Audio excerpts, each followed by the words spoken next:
겨울에 입는 그 패딩 점퍼요? 되게 흔하잖아요. 근데 그 안에 생존, 발명, 심지어 명품의 역사가 다 들어있다면 어떠실 것 같아요? 오늘은 진짜 별거 없어 보이는 이 옷 한 벌에 숨겨진 정말 어마어마한 이야기를 한번 파헤쳐 보려고 합니다. 지금 여러분 옷장에 하나쯤은 무조건 있을 거예요. 아니면 바로 입고 계실 수도 있죠. 그 패딩 재킷 말이에요. 이 옷이 저 멀리 북극의 얼음 위에서 시작해서 화려한 파리 런웨이까지. 와, 대체 어떤 길을 걸어온 건지 궁금하지 않으세요? 자, 그럼 그 여정의 맨 처음으로 한번 가보시죠. 바로 여기입니다. 시작점. 우리가 진짜 아무렇지 않게 쓰는 파카라는 말이요. 사실은 이누이트족의 언어에서 온 거였어요. 원래는 술록이는 바다 표범 가죽으로 만든 옷을 가리키는 말이었는데 이게 지금은 우리 모두의 겨울 외투를 부르는 이름이 된 거죠. 와, 생각해보면 진짜 신기하지 않아요? 자, 그럼 이야기의 첫 장을 한번 열어볼까요? 이 옷이 패션 아이템이 되기 훨씬 전, 그러니까 극한의 추위 속에서 그야말로 생존, 그 자체였던 시절의 이야기부터 시작해보겠습니다. 영하 45도. 한번 상상해보세요. 그냥 추운 게 아니죠. 이건 뭐 생존을 위협한 온도잖아요. 바로 이런 상상도 못할 혹독한 환경이 인류 역사상 가장 완벽한 방한복이라고 할 수 있는 파카를 탄생시킨 겁니다. 이게 그냥 옷이 아니었어요. 진짜 경이로운 수준의 기술이 담긴 걸작이었죠. 한번 보세요. 안감은 보온을 위해서 따뜻한 술록 가죽을 쓰고요. 겉감은 물에 적지 않게 방수가 되는 바다 표범 가죽을 썼어요. 그러니까 이중 구조인 거죠.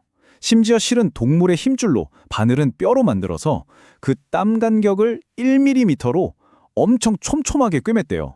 바람이 아예 들어올 틈이 없는 거죠. 이건 뭐 자연에서 얻을 수 있는 최첨단 소재와 기술의 완벽한 조합이라고 밖에는 설명이 안 돼요. 자, 여기서 잠깐. 우리가 이누이트에 대해서 잘못 알고 있는 것들이 몇 가지 있거든요. 이건 좀 짚고 넘어가면 좋을 것 같아요. 먼저, 북극에 사는 원주민은 전부 이누이트라고 부르면 안 돼요. 언어도 문화도 다른 여러 부족들이 있거든요. 그리고 이글루요. 이게 우리가 생각하는 그런 집이 아니고요. 사냥 나갔을 때 잠깐 머무는 임시 거처 같은 거였어요. 마지막으로 좀 민감한 얘기일 수 있는데 아내 공유 같은 풍습 있잖아요. 이건 대부분 서구 사회의 오해에서 비롯된 거예요.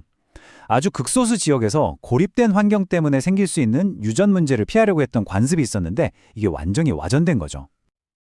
자, 그럼 이 고대 생존 기술이 어떻게 우리에게 익숙한 현대적인 옷으로 넘어오게 됐을까요?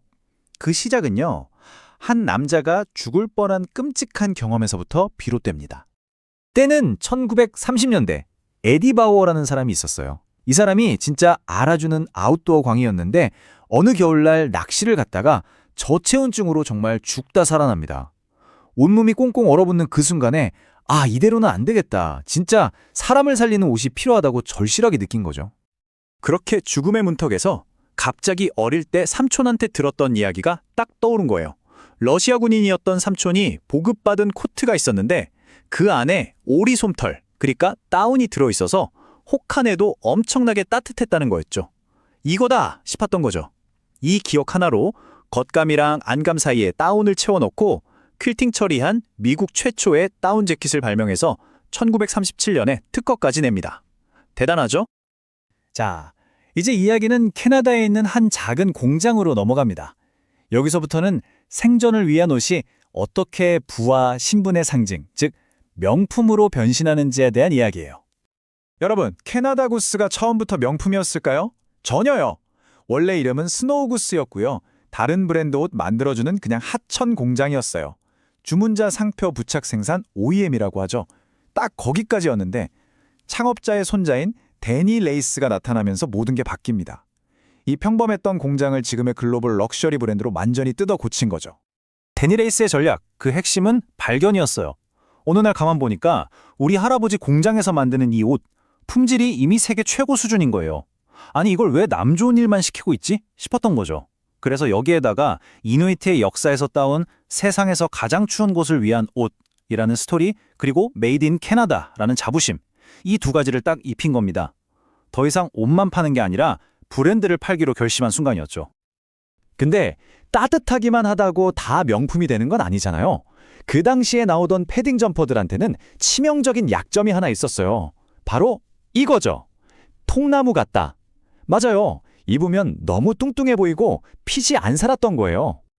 바로 이 지점에서 캐나다 구스의 진짜 혁신이 터져나옵니다. 보온성은 기본이고 실루엣에 집중하기 시작한 거예요. 기능만 있던 옷에 핏이라는 개념을 더한 거죠. 그랬더니 사람들이 비싼 돈을 주고서라도 이걸 사입기 시작한 거예요.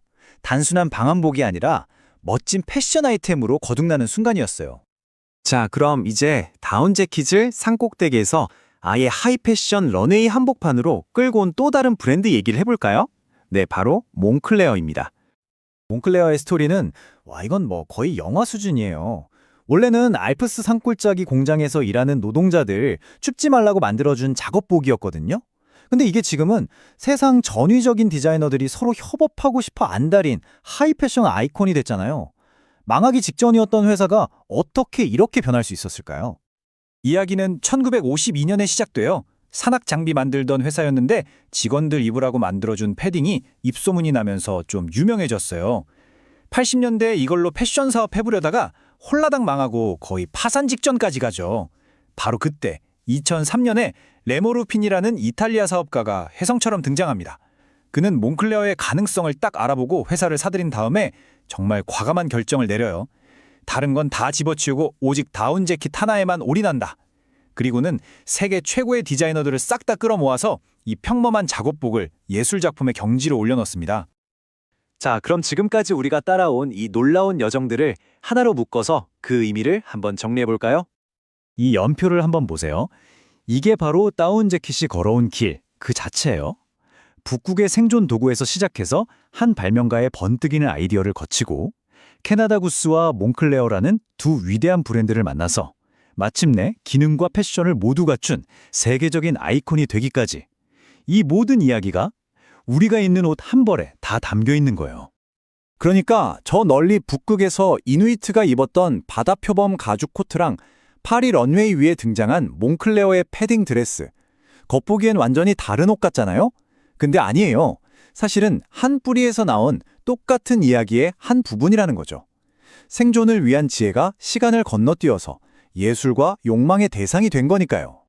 오늘 우리가 함께 본 이 다운 재킷의 이야기처럼 어쩌면 여러분 옷장 속에 있는 다른 옷들에도 우리가 전혀 몰랐던 놀라운 이야기들이 숨어 있을지 몰라요. 이제부터 옷을 입을 때 한 번쯤 생각해 보는 건 어떨까요? 이 옷은 과연 어디서부터 왔을까 하고 말이죠.